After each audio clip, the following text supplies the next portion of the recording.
Hello friends, welcome to Meridian Overseas. Friends, आज के इस वीडियो में हम बात करने वाले हैं some of the important things about the scholarship. यहाँ पर स्कॉलरशिप्स को लेकर के काफ़ी ज़्यादा मिथ्स हैं स्टूडेंट्स के बीच में।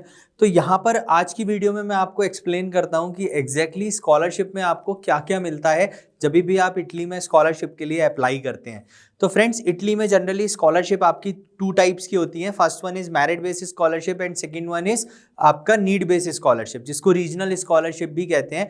इटली में वेरियस रीजन्स हैं, जैसे यहाँ इंडिया में आपकी वेरियस स्टेट्स हैं, वैसे ही इटली में वेरियस रीजन्स हैं और हर एक रीजनल अथॉरिटी आपकी अपनी स्कॉलरशिप रिलीज करती है और वो स्टूडेंट को अवार्ड होती है, स्पेशली उन स्टूडेंट्स को जो कि उन पर्टिकुलर रीजन में जो यूनिवर्सिटीज़ हैं उसमें अपना एडमिशन सिक्योर करने में बेसिकली सक्सेसफुल होते हैं। वही स्टूडेंट्स उन रीजनल स्कॉलरशिप्स के लिए अप्लाई कर सकते हैं।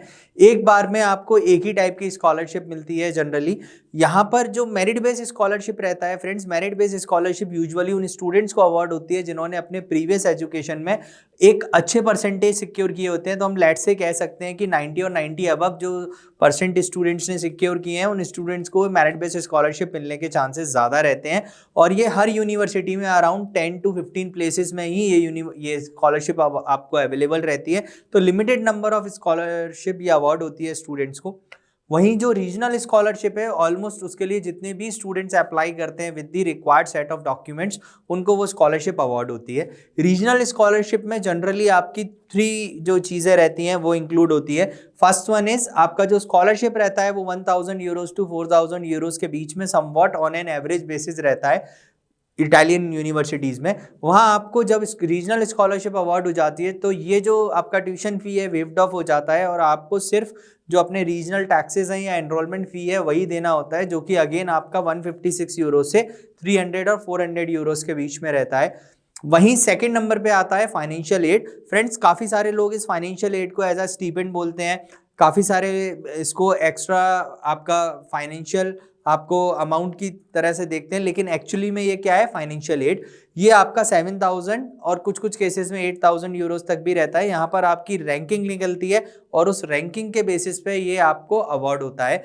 तो बेसिकली मैं आपको बता दूं, जो ये आपका फाइनेंशियल एड रहता है ये रीजन वाइज वेरी करता है। जहां पर आपका कॉस्ट ऑफ लिविंग सबसे ज़्यादा रहता है और उस रीजनल स्कॉलरशिप के लिए आप या आपकी यूनिवर्सिटी उस रीजन में सिचुएटेड है, तो आपको ये जो फाइनेंशियल एड मिलेगा ये आपको ज़्यादा मिलेगा कंपैरेटिवली। अगर आपका मान लीजिए किसी आपकी यूनिवर्सिटी किसी ऐसे रीजन में यहाँ पर आपका कॉस्ट ऑफ लिविंग कंपैरेटिवली कम है, तो ये फाइनेंशियल एड आपका वेरी कर सकता है डिपेंडिंग ऑन दैट। साथ में जो अकोमोडेशन रहती है वो अकोमोडेशन कंडीशनल रहती है। यहाँ पर काफ़ी सारे कंसल्टेंट्स और काफ़ी सारे इंडिविजुअल्स हैं जो कि स्टूडेंट को मिसगाइड करते हैं या प्रॉपर नॉलेज नहीं देते, जिस केस में मैं आपको बता दूं कि देखिए जो अकोमोडेशन रहता है ना, वो अकोमोडेशन हमेशा कंडीशनल रहता है, डिपेंड करता है अवेलेबिलिटी पे और ये डिपेंड करता है नंबर ऑफ एप्लीकेंट्स पे। कई बार किसी रीजन के लिए जब ज़्यादा नंबर ऑफ एप्लीकेंट्स होते हैं तो हर एक एप्लीकेंट को वो आपका अकोमोडेशन नहीं मिल पाता।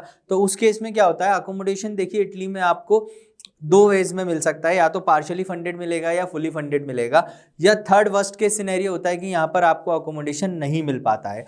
और लेटर ऑन आपको देखिए किसी भी तरह से कोई निराश होने की नीड नहीं है, आपको यहाँ पर आप डिमोटिवेट होने का रिक्वायरमेंट नहीं है, क्योंकि अगर आप इन वर्स्ट केस सिनेरियो अगर आपको एक ईयर में स्कॉलरशिप में अकोमोडेशन नहीं मिलता है तो जब आप सेकेंड ईयर के लिए वापस से अप्लाई करेंगे तो आपको वो अकोमोडेशन मिल जाएगा। यहाँ पर आप जब स्कॉलरशिप के लिए अप्लाई करते हैं तो एप्लीकेशन करने के बाद आपका यूजुअली 1.5 से 2 महीने के बाद आपका एक प्रोविजनल लिस्ट निकलता है और उसमें आपका नाम आ जाता है। Most of the universities provisional list निकालती हैं, ऐसे कुछ यूनिवर्सिटीज़ भी हैं जो प्रोविजनल लिस्ट नहीं निकालती हैं। तो यहाँ पर आपको क्या होता है, प्रोविजनल लिस्ट निकलने के बाद में जब आप इटली में पहुँच जाते हैं, इटली में जाने के बाद आपको अपना स्कॉलरशिप का डॉक्यूमेंटेशन फिजिकल फॉर्म में कराना होता है रीजनल ऑफिस में, जहाँ आपको अपना ई से स्टेटमेंट हो गया, आपको अपना आपका वीज़ा की कॉपी हो गया, ये आपको सबमिट करना होता है और सबमिट करने के बाद ही आपका स्कॉलरशिप फाइनली अवार्ड होता है आपको। और first instalment by the month of January आपके अकाउंट में आती है और सेकंड जो इंस्टॉलमेंट होती है वो यूजुअली आप जब अपने एग्जाम कंप्लीट कर लेते हैं तो मई के अराउंड वो स्कॉलरशिप आपको मिलता है। तो ये ओवरऑल स्कॉलरशिप से रिलेटेड इन्फॉर्मेशन है, जहां से कि आपको ये पता लगेगा कि एग्जैक्टली स्कॉलरशिप में आपकी क्या क्या चीज़ें इन्वॉल्व होती हैं और आप अपना पहले से माइंड सेट कर सकते हैं कि जब आप अपना इटली के लिए आप प्रोसेस स्टार्ट करते हैं तो आपको पहले से अगर आइडिया होगा कि स्कॉलरशिप में क्या क्या चीज़ें इंक्लूड रहती हैं और वो एग्जैक्टली कब आपको मिलता है, तो you will plan in a better way.